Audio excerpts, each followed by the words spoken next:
Je suis dans les WC là, c'est la dernière pièce de l'appartement qui reçoit le soleil en été. Aujourd'hui, je vais essayer de répondre à la question « Pourquoi tu parles bizarre, Solange? Pourquoi elle parle comme ça? Elle est débile, elle se moque des débiles. Pourquoi tu parles comme ça ?»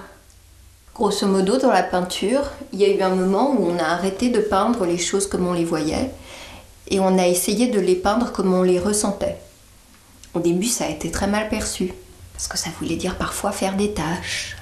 Eh bien, tu vois, l'élocution d'un acteur, c'est un peu comme le pinceau d'un peintre. Il y a ceux qui essayent de recréer le réel, et il y a les autres, ceux qui font des tâches. Quand quelqu'un s'adresse à vous d'une manière bizarre, avant même d'entendre le contenu, vous êtes interpellé par le véhicule, la forme de ce qu'il énonce. Un rythme étrange, la diction. Parler ne va pas de soi. Parler n'est pas qu'une manière de transmettre un message. Parler est une émotion. Je suis donc de ceux qui préfèrent privilégier l'émotion au message. Ce qui explique pourquoi certains, en m'entendant, se sentent agressés, n'y voient pas l'intérêt parce qu'ils sont à la recherche du message et que ce n'est pas ma priorité, donc il n'y en a pas. Et donc ils s'offusquent, mais à quoi ça sert? Mais ça sert à rien.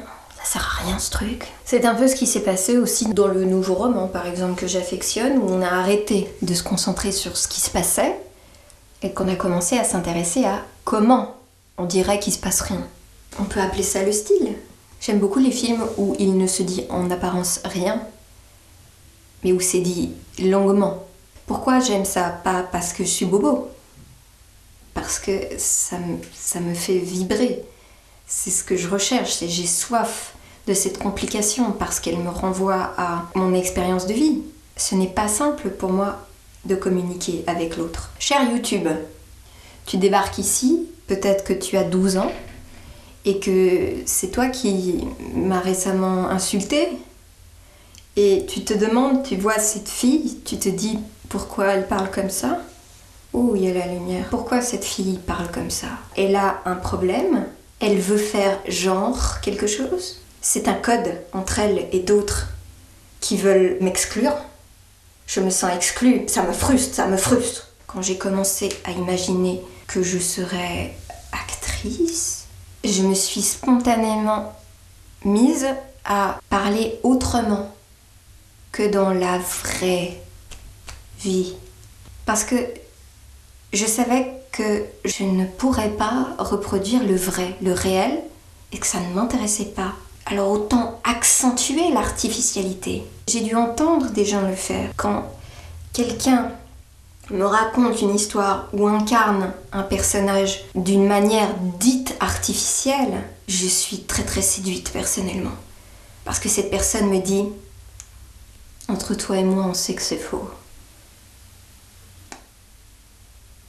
Et ça, je crois que c'est le plus grand réconfort du monde. Parce que pour moi, ça veut dire entre toi et moi, cette vie n'est pas sérieuse. Je sais pas faire les clins d'œil. Je sais pas. Dans les gens aujourd'hui qui font ça, je pense à Eugène Green. Alors c'est l'extrême, c'est un héritier de Romer. Donc Romer, bon, c'est un peu trop classique peut-être pour en parler, ça fait un peu longtemps. Je cherche d'autres... Au théâtre, c'est plus fréquent parce que le texte est la matière première et que pour le faire entendre un texte, honorer un texte, on a souvent intérêt à amplifier sa phonétique. Faire comme dans la vie ne m'intéresse pas parce que la vie me pèse. Donc j'aime faire autrement que dans la vie. C'est ça que je kiffe. C'est faire pas comme dans la vie. Donc c'est pour ça que je parle bizarre. T'as la réponse ou pas? C'est pas clair encore. Solange, pourquoi tu parles comme ça?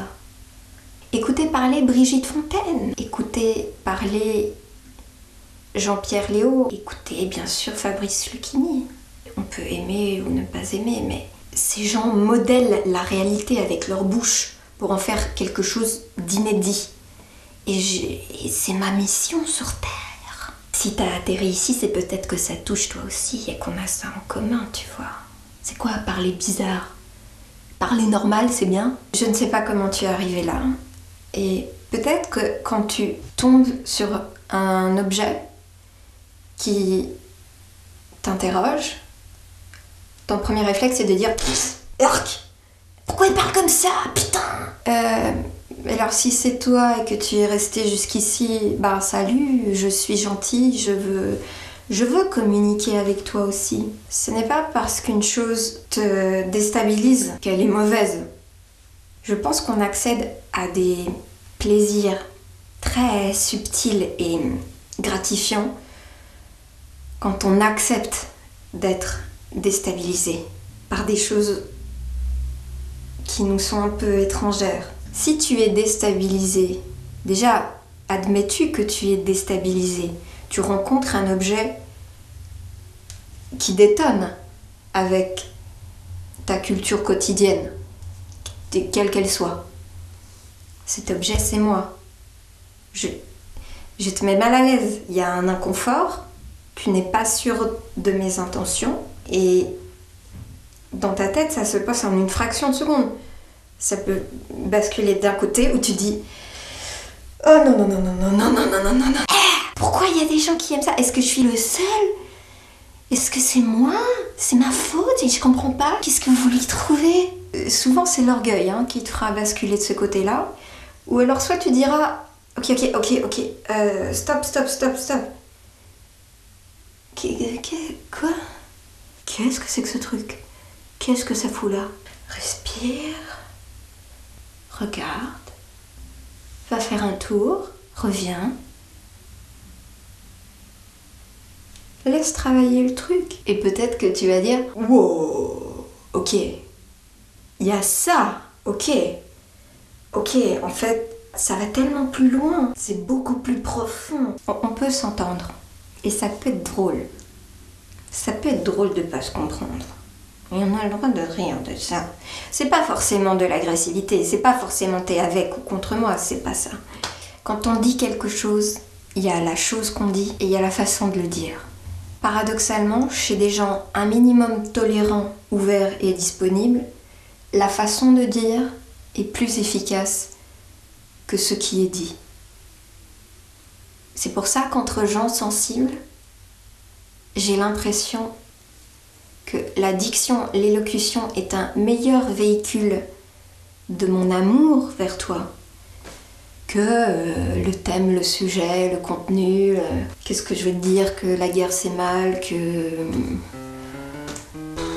Ça m'intéresserait de savoir si ceux qui revoient cette vidéo et qui se demandaient pourquoi je parle comme je parle, est-ce que ça t'aide?